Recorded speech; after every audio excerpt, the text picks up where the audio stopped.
Hi, everybody. This is Steve Bennett, and this is the Bennett Collection podcast, where we take an opportunity to go in depth with an artist from the Bennett Collection.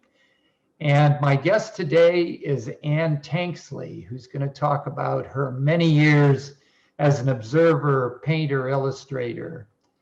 Before we get started, I'd like to make few comments here. What we say today is available under a Creative Commons license 4.0 as described here, but the visuals remain subject to copyright, and if you wish to reuse those, you're going to have to acquire those rights separately.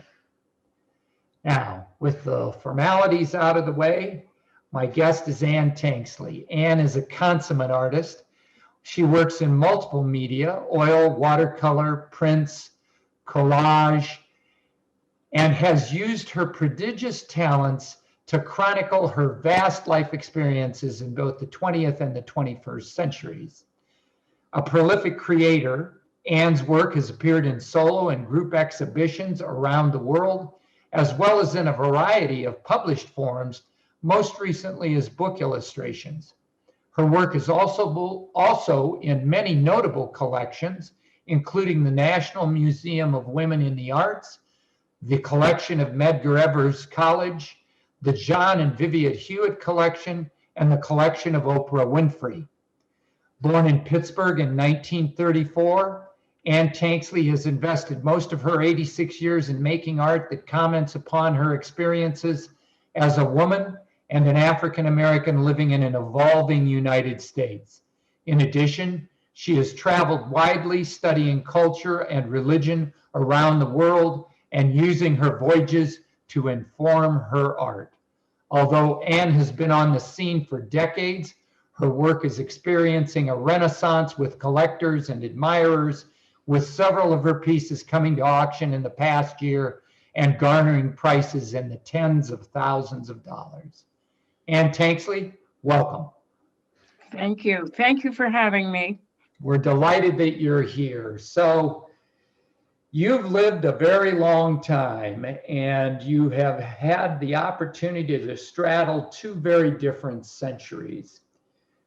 Perhaps we start with some of your initial observations on the directionality of things in the United States and the way in which your art has interacted with that. Start anywhere you like, really.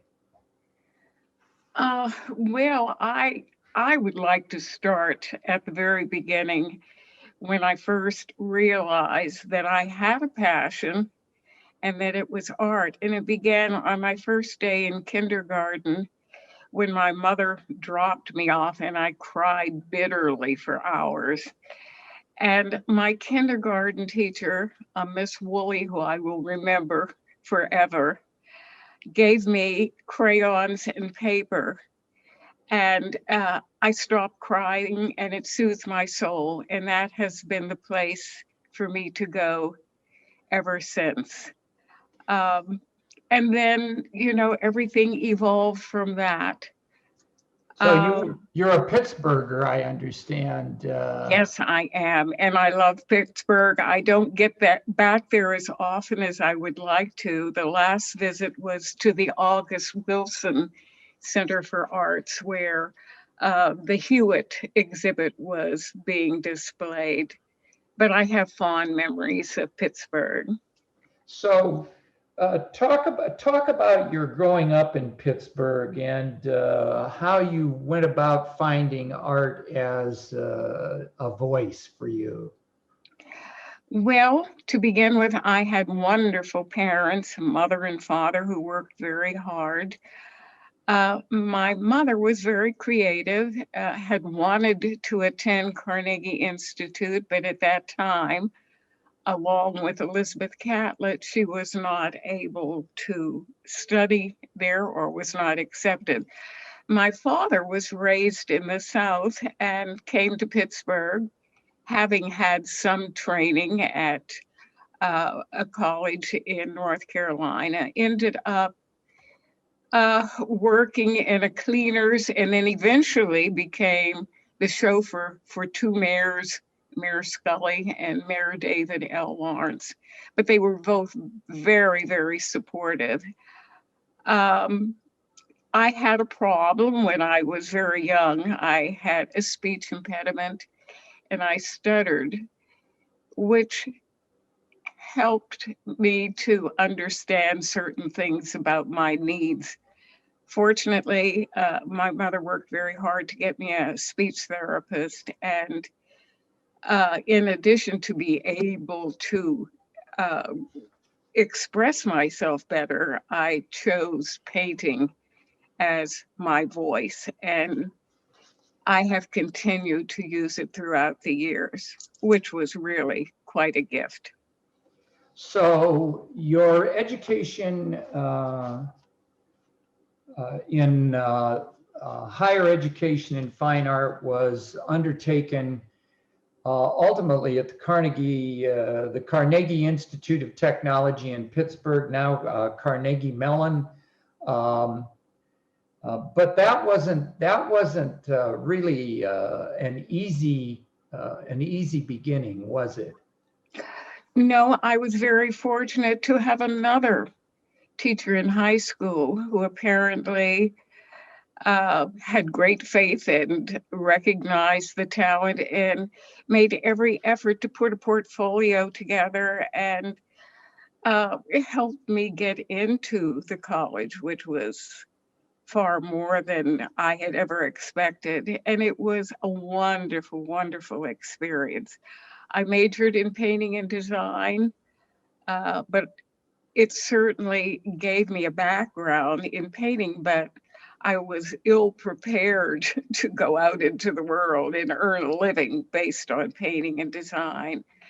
But the education in Pittsburgh, public schools through higher learning, was exceptional. Pittsburgh was a highly cultural, diverse community. And I can only look back and say I've been very blessed to have had the education that I had.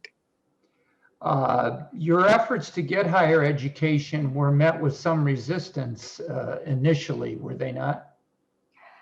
Um, well, I don't think they were met with any resistance. I completed my studies at Carnegie Mellon, and then once I met my husband, we married and moved to New York, I continued my education throughout my entire life. I took a class in something every year so that I would be better prepared to express myself and express myself through my work. Well, your work has been about a number of topics. Let's take a look at some of the work. One of the areas where you yourself have had a lot to say is in social and political commentary. And I want our viewers to get a chance to know you through some of the work that you've done. And I'm wondering if you would like to make some comments as we go along. This particular painting, perhaps you could tell us about it. The title of this painting is Wheel of Life, and it's like our journey from the time you step up to the ticket box. You purchase a ticket, either willingly or unwillingly, and you go through this cycle. And I would like to say at this point, I'm at the third cycle in my life, which is very challenging. Most people think of it as being towards the end of the cycle, but I would like to feel that in some ways it's really the beginning for me, because I have had a very interesting life and I am hoping to continue.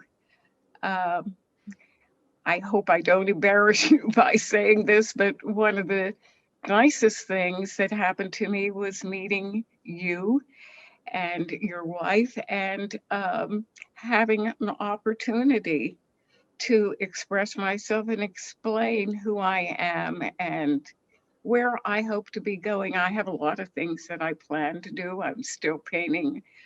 I love to read, which is something that was instilled with me as a child, because my mother insisted that we go to the library every Saturday, and we would bundle up a package of books and bring them home and then return them the next Saturday. So um, I would say my mother was really my first teacher. Uh, she was there pushing and helping me to grow in every way. Well, I feel like I'm on that circle of life, that Ferris wheel with you. Um, I think we all get an opportunity to go around on that wheel at least once. So it's a wonderful depiction. You've made many works over the years, and your work frequently has commentary contained within it. Perhaps you could talk about these paintings for a minute. The first painting is Come My Yoke is Easy. Um, I think I'm speaking about really the place of the woman in the world. It's not easy, and it's a heavy load.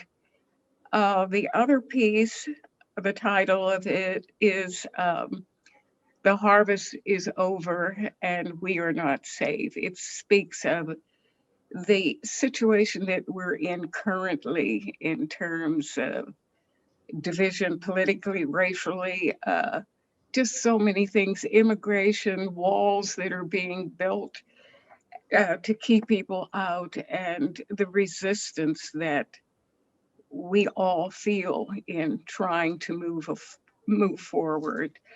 It was initially, the title was taken from a book that was written by a gentleman years ago. Basically, the whole idea that we are not saved, that we are still trudging along and trying to make the most of our existence. There's no question that the world that we confront today is as divided as it has ever been. I'm not sure the harvest is over, and I'm not sure that we're saved in either event. But we have hope. Absolutely. We have hope. And you have made it a point to comment upon the way in which people live and work, and you've had particular experiences that have informed your art. Maybe you could talk for a minute about some of the work, as some of these experiences as reflected in these works here. The first piece is called Garment Park. In New York, where I live currently, there was a garment district, and some of the men who work there, certainly low wage, would push these huge carts of clothing. I don't remember seeing that anywhere in Pittsburgh, and certainly I don't see it now. But it was, not a job that they were paid well for, but it was what they could do, what was available to them. The other piece, really, the idea comes from the book Animal Farm, but the whole idea of pigs. My grandmother was from West Virginia, and my first visit to the South was to Shepherdstown, West Virginia, and it was quite an experience for me. And they raised pigs, and the whole experience of the odor and outhouses. It was just, and I find that I use animals a lot in my work. I use dogs, pigs, lambs, just birds, everything, because it's a way of using a symbol to make a statement. So when you compose your work, do you use a photograph or a memory from your experience, or preparatory sketches? How do you work? Well, it's interesting that you would ask that question, because I spoke to one of my daughters recently and I said, I've been going through my sketchbooks, and I'm trying to get rid of some of this stuff around here. And she said, oh, don't throw your sketchbooks out. The sketches are so simple and basic. And I agree with her because I've always carried a sketchbook when I traveled to Africa, when I went to Haiti, Qatar. Uh, and I make notes, and I find that the sketchbook is really so important because it's the very beginning of an idea or an impression. The drawings I have since then used for etchings, and sometimes I go further with them with various forms of prints. But I begin with a sketch, and then oftentimes I also take photographs. Generally, when I travel, I make sketches and photographs, and I come back and I do somewhere between 30 and 40 paintings. When I went to Africa, I did 30 paintings, and I only have 4 of them left. And the same is with all the trips that I've taken. I think I might have mentioned to you that in traveling to areas near or below the equator, it changed my palette drastically because of the vibrancy of the color and the simplicity and just the bare earthiness of the whole situation, as opposed to the time when I was doing heavy social commentary, and the colors were more gray and subdued and a little sad. Sure, sure. So you have these very expressive eyes that seem to live in all of your work. Do you have a theory about eyes? I look at these paintings, and the eyes of the gentlemen that are pushing the carts in the painting on the left, and the animal farm on the pigs, and frankly, the man who's driving them. It's fascinating to me. The eyes tell a story. What do you think? Well, they do tell a story because I think people are often able to see, but they're unable to do. They're unable to change a situation. And they live a life knowing, seeing, being aware of, but yet still not able to make a change in their lifestyle or their social situation. Sure, sure. This is Steve Bennett. My guest today is Ann Tanksley. Ann is a wonderful painter and a social commentator.